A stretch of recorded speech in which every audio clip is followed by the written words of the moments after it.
दोस्तों, आज हम हिंदी व्याकरण की सामान्य जानकारी के बारे में बात करेंगे। ये सभी कॉम्पिटिटिव एग्ज़ाम के लिए अति महत्वपूर्ण है। अगर आप किसी कॉम्पिटिशन की तैयारी कर रहे हैं, उसमें अगर हिंदी साहित्य सब्जेक्ट दिया गया है, तो इसमें आपको व्याकरण की सामान्य जानकारी होना बहुत ज़रूरी है। इसके 1-2 क्वेश्चन हमारे पेपर में पूछ लिए जाते हैं। तो आज हम हिंदी व्याकरण की सामान्य जानकारी के बारे में बात करेंगे। ये हमारी सीरीज़ की तीसरी क्लास है। तो सबसे पहले हम जानेंगे कि हिंदी व्याकरण है क्या? व्याकरण है क्या? व्याकरण कहते किसे हैं? इसकी हमारी मतलब बेसिक क्लास, ये सामान्य जानकारी जो है वो इस क्लास में हम बताएंगे। सबसे पहले हम देखते हैं कि व्याकरण कहते किसे हैं। तो व्याकरण व्याकरण मौखिक रूप में भाषा की सबसे छोटी इकाई, ध्वनि एवं लिखित रूप में क्या है? लिखित रूप में भाषा की सबसे छोटी इकाई वर्ण होती है। आप इसको देखिए पहले। जो हमारा मौखिक रूप में मौखिक रूप में भाषा की सबसे छोटी इकाई क्या होती है? ध्वनि होती है। मौखिक रूप में यानी बोलने वाली भाषा, ध्वनि जो हमारे मुख से निकलती सबसे छोटी इकाई होती है, वो क्या होती है? हमारी ध्वनि होती है। और लिखित रूप में जैसे हम लिखते हैं, कोई भी चीज़ अगर लिखते हैं तो वो सबसे छोटी इकाई क्या हो जाएगी? वर्ण हो जाएगी। तो क्या है, अगर मौखिक रूप में पूछा जाए सबसे छोटी इकाई तो ध्वनि हो जाएगी। अगर आपको लिखित रूप में पूछा जाए तो वर्ण हो जाएगी। अथवा वर्ण की सबसे छोटी इकाई स्वर होती है। जो अगर वर्ण की सबसे छोटी इकाई पूछी जाए तो क्या होती है? ये स्वर होती है। वर्णों की सबसे छोटी इकाई जो स्वर होती है वह होती है। तो आपको व्याकरण है क्या? व्याकरण सबसे पहले भाषा भाषा में आपको ध्वनि, वर्ण ये सब छोटी इकाई हैं। अगर मौखिक रूप में पूछा जाए तो आपको ध्वनि बता देना है। अगर आपको लिखित रूप में पूछा जाए तो सबसे छोटी इकाई जो होती है वो वर्ण होती है। तो उसके बाद में हम देखते हैं मौखिक रूप। मौखिक रूप किसे कहते हैं? मौखिक रूप देख लीजिए। जब हम अपने मन के भावों को बोलकर अथवा उच्चारण द्वारा प्रकट करते हैं, जैसे हम बोल रहे हैं तो ये मौखिक रूप है। तो इसकी सबसे जो छोटी इकाई है वो ध्वनि होती है। क्या होती है? जो इसकी सबसे छोटी इकाई होती है वो ध्वनि होती है। मौखिक रूप में जब हम अपने मन एवं भावों को बोलकर उच्चारण द्वारा प्रकट करते हैं तो वह भाषा क्या कहलाती है? मौखिक रूप कहलाती है। क्या कहलाती है? मौखिक रूप कहलाती है। तो इसलिए आपको ध्यान रखना बहुत जरूरी है कि लिखित रूप किसे कहते हैं, मौखिक रूप किसे कहते हैं। इसकी सबसे छोटी इकाई कौन सी है? तो मौखिक रूप से सबसे छोटी इकाई ध्वनि कहलाती है। और उसके बाद में क्या है? लिखित रूप में सबसे छोटी इकाई वर्ण कहलाती है। तो इसको आपको ध्यान रखना बहुत जरूरी है। ये एकदम बेसिक क्लास है, इसको आपको याद रखना बहुत जरूरी है। उसके बाद में लिखित रूप। लिखित रूप देख लीजिए। लिखित रूप जब हम अपने मन भावों को लिखकर अथवा लेखन के माध्यम से प्रकट करते हैं। क्या है? जब लिखित रूप जब हम अपने मन के भावों को लिखकर अथवा लेखन के माध्यम से प्रकट करते हैं तो क्या है? वो लिखित रूप कहलाता है। क्या कहलाता है? लिखित रूप कहलाता है। तो क्या है? हम लिख कर क्या है? लिखित रूप क्या है?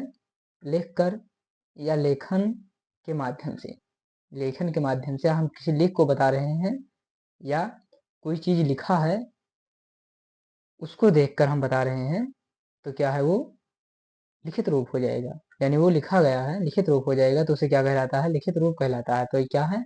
लिखित रूप और मौखिक रूप, ये जानना बहुत जरूरी है। सबसे पहले बेसिक, सबसे पहले यही है वर्ण। वर्ण क्या है?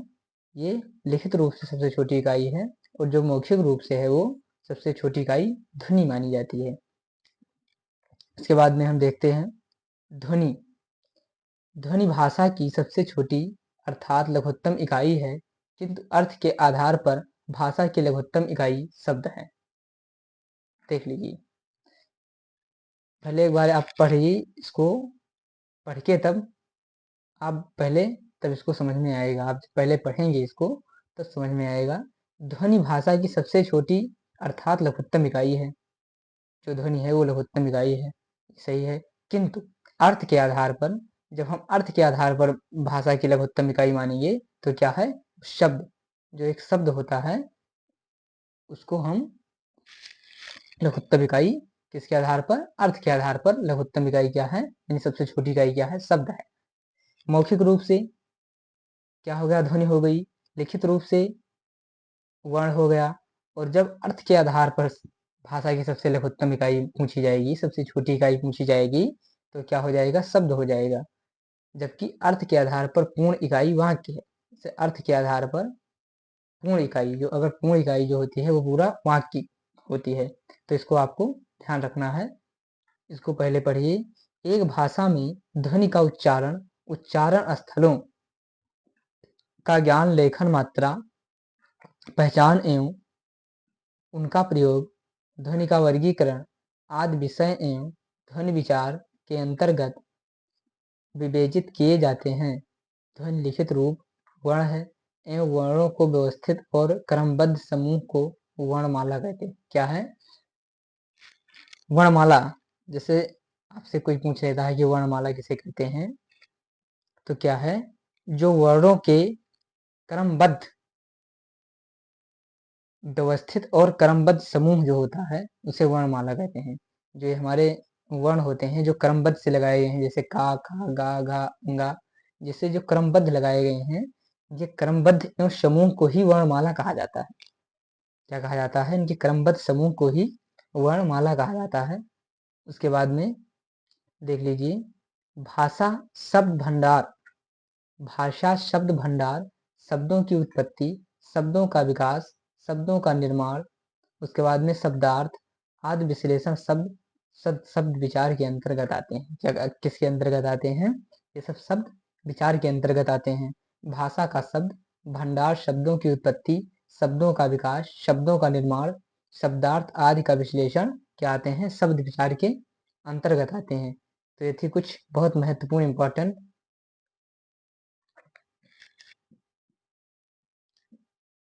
इम्पोर्टेंट चीज थी, वह कुछ इम्पोर्टेंट टॉपिक थे। उसके बाद में हम अब वर्ण विचार के बारे में पढ़ेंगे। वर्ण विचार, व्यक्ति को अपने विचार, इसको आप पढ़िए, ध्यान से पढ़िए, तभी आपको वर्ण विचार समझ में आएंगे। व्यक्ति को अपने, जो व्यक्ति को अपने विचार विनिमय करने के लिए भाषा की आवश्यकता होती है। जैसे हम कोई विचार कर रहे हैं, कोई बात कर रहे हैं, किसी से बात करें तो उसमें कोई भाषा की जरूरत होगी। तो वही कह रहा है कि व्यक्ति को अपने विचार विनिमय करने के लिए भाषा की आवश्यकता होती है। भाषा निर्माण वाक्यों से, वाक्यों का निर्माण सार्थक शब्दों से, और सार्थक शब्दों का निर्माण वर्णों से सार्थक मेल से होता है। इससे होता है आवश्यकता हो, भाषा का निर्माण वाक्यों से होता है, वाक्यों का निर्माण क्या होता है, सार्थक शब्दों से होता है, सार्थक शब्दों तथा शब्दों का निर्माण, शब्दों से का निर्माण वर्णों के सार्थक मेल से होता है। तो इसको आपको ध्यान रखना है। सबसे पहले ध्वनि, भाषा की वह छोटी इकाई, भाषा की वह छोटी इकाई जिससे, जिसके और खंड करना संभव ना हो, उनका मौखिक अभिव्यक्ति ध्वनियाँ कहलाती हैं। देखिए बहुत इंपॉर्टेंट है। भाषा वह सबसे छोटी इकाई जिससे और खंड करना संभव ना हो। क्या है, ध्वनि को खंड हम नहीं कर सकते हैं, वो सबसे छोटी इकाई है, मौखिक रूप से वो सबसे छोटी इकाई है। उनकी मौखिक अभिव्यक्ति ध्वनियाँ कहलाती हैं। उनकी जो मौखिक अभिव्यक्ति हैं, जो मौखिक बोल, मतलब मौखिक रूप से बोली जाती हैं, वो क्या है, वो ध्वनियाँ कहलाती हैं। उसके बाद में हम वर्ण देख लें। वर्ण, भाषा की वह छोटी इकाई जिससे और खंड करना संभव ना हो, उनकी लिखित अभिव्यक्ति वर्ण कहलाती है। जैसे आ ई उ का, खा, गा आदि जितने भी वर्ण हैं, जो लिखित रूप में हम लिखकर हम बताते हैं, क्या सबसे जो लिखित रूप में जो क्या है, सबसे छोटी जो वो है, वो छोटी, भाषा की सबसे छोटी इकाई, सॉरी, भाषा की सबसे छोटी इकाई क्या है, वर्ण है। अक्षर, देख लिया, अक्षर किसे कहते हैं, वह ध्वनियाँ जिनका उच्चारण श्वास के एक ही झटके में हो जाए वह अक्षर कहलाते हैं। यथा आम, स्नान आदि जो है ये सब क्या अक्षर कहलाते हैं। यहाँ माँ ना का उच्चारण श्वास के एक ही आघात में हो रहा है। क्या है इसका? एक ही आघात में हो रहा है। इसका माँ और ना का जो उच्चारण है एक ही आघात में हो रहा है। इसको आपको ध्यान रखना है। लिपि लिपि लिपि को जानना है। जो हमारी लिपि है वो ब्राह्मी लिपि से, हमारी लिपि जो देवनागरी लिपि है जिसमें हिंदी लिखी जाती है, हिंदी और संस्कृत लिखी जाती है, क्या ब्राह्मी लिपि से इसका उद्गम हुआ है। तो लिपि भाषा का आदान प्रदान बोलकर, परंतु कभी कभी उसे लिखना भी पड़ता है। लिखित भाषा में मूल ध्वनियों के लिए चिन्ह मान लिए गए हैं। उन्हें जिस रूप में लिया जाता है उसे लिपि कहते हैं। क्या कहते हैं? लिपि। लिपि कैसे है? लिपि की परिभाषा देख लीजिए आप। लिपि की परिभाषा, भाषा का आदान प्रदान बोलकर होता है। भाषा का जो आदान प्रदान होता है क्या होता है? वो बोलकर होता है, परंतु कभी कभी उसे लिखना भी पड़ता है।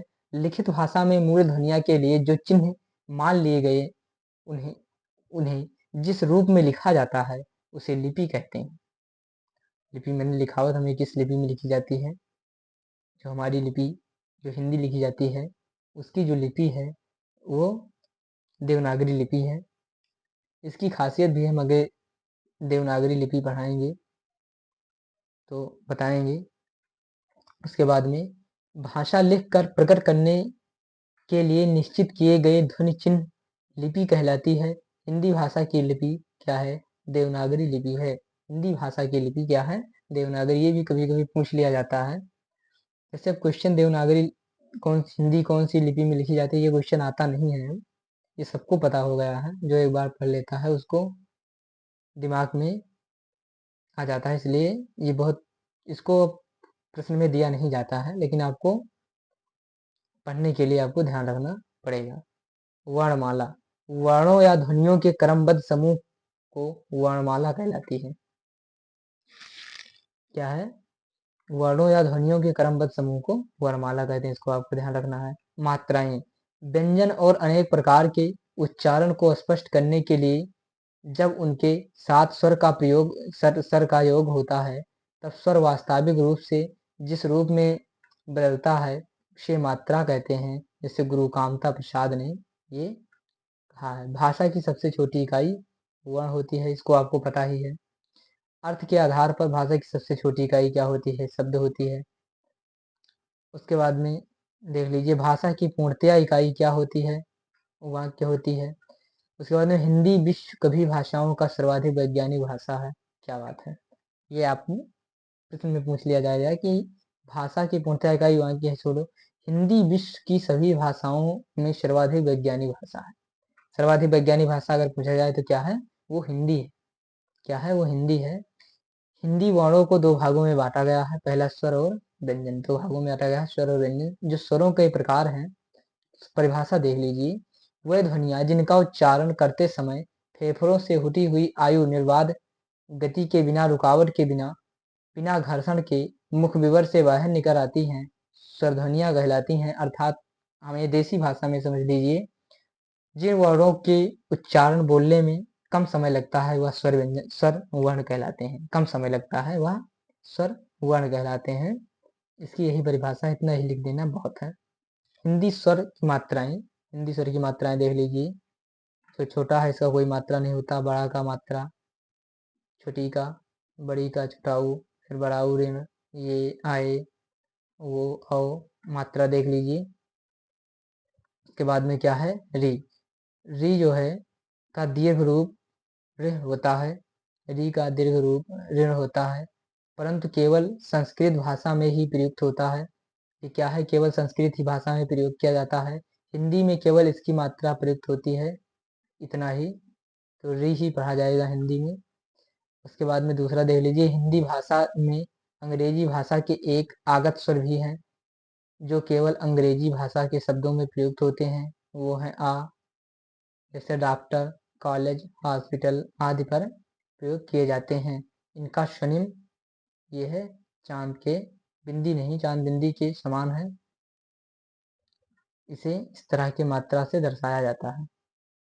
हिंदी भाषा में कुल 11 स्वर हैं। हिंदी भाषा के कितने स्वर हैं? कुल 11 स्वर हैं। इनका वर्गीकरण निम्न अनुसार किया गया है। पहले उच्चारण काल के आधार पर, सबसे पहले हम उच्चारण काल के आधार पर पढ़ेंगे। उच्चारण काल में उच्चारण में कम समय लगने के अनुसार स्वर 3 प्रकार के होते हैं। पहला हास्य स्वर, दीर्घ स्वर और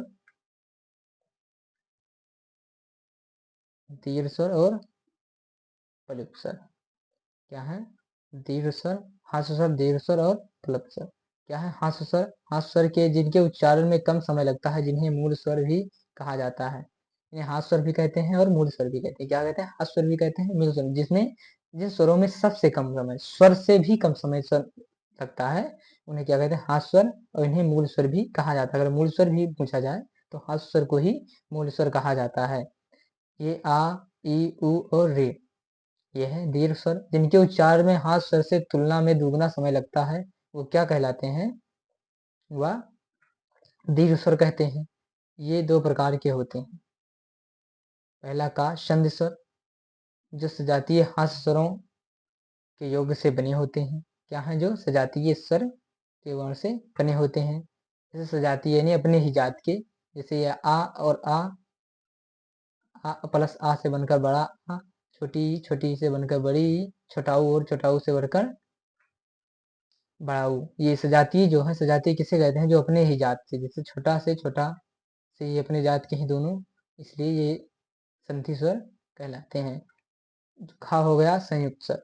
संयुक्त स्वर क्या? ये 2 विजातीय यानी अपने जात के स्वर से योग से नहीं बने होते हैं। जैसे आ और ई से ए हो गया, छोटा आ से और ए से ए हो गया, आ और ऊ से ओ हो गया। ये विजातीय स्वर से बने होते हैं, से संयुक्त स्वर कहते हैं। और जो बना है आ और ओ से ओ बना है, नोट। इनमें से ये वो को ही शुद्ध स्वर माना जाता है। इसमें ये और वो को ही शुद्ध स्वर माना जाता है। ए और वो को नहीं, क्योंकि इन्हें अपभ्रंश स्वरों के बाद विकसित किया गया। क्या है? इन्हें अपभ्रंश स्वरों के बाद विकसित किया गया, इसलिए इन्हें स्वर संयुक्त नहीं माना जाता है। जिन स्वरों की बनावट समान है वे सजातीय स्वर कहलाते हैं, और जिन में भिन्न भिन्न बनावट वाले विजातीय स्वर कहलाते हैं। सजातीय आ ई उ ऊ, विजातीय आ ए ओ ई, यानी अपने ही जात जो आ सजातीय, जैसे आ ए विजातीय हो गया वो। उसके बाद में प्लुप स्वर, तीसरा आ गया प्लुप स्वर। प्लुप स्वर कहते क्या है? प्लुप स्वर जिस स्वर के उच्चारण में दीर्घ स्वर से भी अधिक समय लगे उसे प्लुप स्वर कहते हैं। दीर्घ स्वर से भी कम समय लगे उसे प्लुप स्वर कहते हैं। प्लुप स्वर का उच्चारण दूर से किसी को बुलाने पर संस्कृत भाषा के मंत्र आदि को उच्चारण के लिए होता है। इसे त्रिमात्रिक स्वर भी कहते हैं। त्रिमात्रिक स्वर किसे कहते हैं? ये भी पूछ लिया जाता है। त्रिमात्रिक स्वर क्या कहते हैं? त्रिमात्रिक स्वर और प्लुप स्वर को ही त्रिमात्रिक स्वर कहते हैं। ये ओम, क्या है? ओम, इसे प्लुप स्वर या त्रिमात्रिक स्वर कहते हैं। इन्हें 3 मात्रा लगाएं, इन स्वरों में 3 मात्रा से त्रिमात्रा कहते हैं। उसके बाद में जिह्वा के सक्रियता के आधार पर पढ़ लीजिए स्वरों की संख्या। जिह्वा के सक्रियता के आधार पर स्वर 3 प्रकार के होते हैं। आग्र स्वर, मध्य स्वर और पश्च स्वर। कितने प्रकार के होते हैं? 3 प्रकार के होते हैं। आग्र स्वर किसे कहते हैं? यही सब क्वेश्चन में यही सब पूछा जाता है। आग्र स्वर अभी किसी को पता ही नहीं है कि आग्र स्वर कहते किसे हैं। जिन स्वरों के उच्चारण में जिह्वा के आगे का भाग सक्रिय रहता है वह आग्र स्वर कहलाते हैं। अर्थात ई ओ ए इरे, ये क्या है? आग्र स्वर है। मध्य स्वर देख लीजिए, जिस स्वर के उच्चारण में जिह्वा का मध्य भाग सक्रिय रहता है वह मध्य स्वर कहलाता है, अर्थात छोटा आ। मध्य स्वर किसे कहते हैं? केवल छोटा आ को। पश्च स्वर किसे कहते हैं? पश्च स्वर जिन स्वरों के उच्चारण में जिह्वा का पिछला भाग सक्रिय रहता है वह पाचस्वर कहलाते हैं। इसको आप पढ़ बोल के देखिए, जो इसमें दिया गया है कि पाचस्वर किसे कहते हैं, इसको आप पढ़ के तब देखिए। आ उ उ ओ औ और आ, ये क्या आते हैं, पाचस्वर में आते हैं। उसके बाद में तीसरा देख ले, ओष्ठाकृत के आधार पर स्वरों का वर्गीकरण। क्या है, ओष्ठाकृति के आधार पर, कृति के आधार पर स्वरों का वर्गीकरण। ओष्ठाकृति के आधार पर स्वर दो प्रकार के होते हैं, वृत्ताकार और आवृत्ताकार। वृत्ताकार स्वर किसे कहते हैं, जिन स्वरों के उच्चारण करते समय ओष्ठ का आकार वृत्त के भांति गोला हो जाए उसे क्या कहते हैं, वृत्ताकार स्वर कहते हैं। देख लीजिए क्या कहते हैं, वृत्ताकार स्वर कहते हैं। यथा उ, पड़ाऊ, वो, और आ, ये है वृत्ताकार स्वर। उसके बाद आवृत्ताकार स्वर, जिन स्वरों के उच्चारण करते समय ओष्ठ गोलाकार रूप में ना होकर किसी अन्य रूप में रहे, आवृत्ताकार कहलाते हैं। फिर छोटा, बड़ा, छोटी, बड़ी, ए और रे, क्या है, ये आवृत्ताकार स्वर है। ये सब आवृत्ताकार स्वर है। उसके बाद में देख लीजिए फोर्थ, मुखकृत। मुखाकृत के आधार पर स्वरों का वर्गीकरण। मुखाकृत के आधार पर स्वर चार प्रकार के होते हैं, जैसे विपरीत स्वर। विपरीत स्वर देख लीजिए, कई बार क्वेश्चन में पूछा जाता है। विपरीत स्वर, विपरीत स्वर शाब्दिक अर्थ खुलना होता है। विपरीत का शाब्दिक अर्थ क्या होता है, खुलना होता है। अर्थात जिस स्वर का उच्चारण करते समय मुख पूर्ण रूप से खुला रहे, क्या कहलाती है, विपरीत स्वर कहलाती है। अर्थात ये इनकी संख्या कितनी है, एक है। उसके बाद अर्ध विपरीत स्वर, जिन स्वरों के उच्चारण करते समय मुख आधा खुला हो, यथा आ, ए, ओ और आ, यथा ये क्या है, अर्ध विपरीत स्वर कहलाती है। उसके बाद में तीसरा देख लीजिए, संवृत। संवृत स्वर किसे कहते हैं, संवृत शब्द का शाब्दिक अर्थ है बंद होना। अर्थात जिन स्वरों के उच्चारण करते समय मुख प्रायः बंद सा रहता हो उसे संवृत स्वर कहते हैं। अर्थात ई, बड़ी, छोटाऊ, बड़ाऊ और रे, ये क्या है, ये संवृत स्वर है। अर्ध संवृत स्वर, अर्ध संवृत स्वर किसे कहते हैं, जिन स्वरों के उच्चारण करते समय मुख आधा बंद होता रहता है हो, यथा ए और वो, ये क्या है, ये अर्ध संवृत स्वर है। उसके बाद में उच्चारण के आधार स्थान पर स्वरों का वर्गीकरण। सबसे पहले ये चार प्रकार के होते हैं। पहला कंठ स्वर, इनके उच्चारण में कंठ का प्रयोग होता है। आ, बड़ा आ, तालव्य, इनका उच्चारण ताल होता है। आ, ई, ए और ए, इसको आपको पढ़ लेना है एक बार अच्छे से। उसके बाद मूर्धन्य स्वर, इनका उच्चारण मूर्धा मुख के ऊपरी का ठोस भाग से होता है, इसका क्या है, री है। फोर्थ देख लीजिए, ओष्ठ स्वर, जिस उच्चारण के स्थान पर ओष्ठ होता हो, जैसे उ, बड़ाऊ, वो और ओ, क्या है, ये ओष्ठ के ओष्ठ स्वर है। इनकी अतिरिक्त स्वरों के संयुक्त उच्चारण स्थान भी होते हैं। का कंठ तालव्य स्वर, इनका उच्चारण स्थान कंठ और ताल दोनों से होते हैं, ए और आए। क्योंकि ए की रचना आ और ई से मिलकर हुई है, आ का उच्चारण स्थान कंठ होता है तथा ई तथा उच्चारण स्थान ताल होता है। आदि अतः आदि मूल स्थान पूछकर संयुक्त स्थान पूछे जाएं तब कंठ तालव्य होगा। यही शर्त ओ और आओ पर भी लागू होगी। क्या है, ये और आओ पर भी लागू होगी। खा देख लीजिए, कंठोस्थ सर, इनका उच्चारण स्थान कंठ और ओष्ठ से होता है। इनकी संख्या दो है, ओ और औ। ये क्या है, कंठस्थ स्वर है, क्योंकि वो की रचना आ और ऊ से मिलकर हुई है। आ का उच्चारण स्थान कंठ तथा ऊ का उच्चारण स्थान ओष्ठ होता है, अतः यह कंठस्थ स्वर है। नोट में देख लीजिए, नोट में देखिए, अंग और आहा को ना तो स्वर की गणना में आते हैं और ना ही व्यंजन की गणना में आते हैं। ये अयोग्यवाह यानी नपुंसक कहा जाता है। ये क्या कहा जाता है, नपुंसक कहा जाता है, क्योंकि इनका उच्चारण आ के बिना संभव नहीं है। इनका उच्चारण आ के बिना संभव नहीं है, इसलिए अयोग्यवाह कहा जाता है। जिन स्वरों के उच्चारण में वायु अधिमुख के साथ नासिक द्वारा भी बाहर निकले वह अनुवांशिक स्वर कहलाते हैं, तथा आ, ई, ओ और आदि। तो यह था आज की क्लास। इसमें आप हिंदी व्याकरण की सामान्य जानकारी और स्वरों को देखा। अगले वीडियो में हम व्यंजन को देखेंगे। व्यंजन के बाद हम संधि विच्छेद देखेंगे, समास विग्रह, पर्यायवाची। उसके बाद में ऐसे कई बहुत सारे हिंदी के हम पूरा व्याकरण की क्लास लेकर आएंगे। उसके बाद में हम एक एक करके पूरी व्याकरण हम आपको पढ़ाएंगे। इसी तरह आप पढ़ते रहिए। बहुत बहुत धन्यवाद।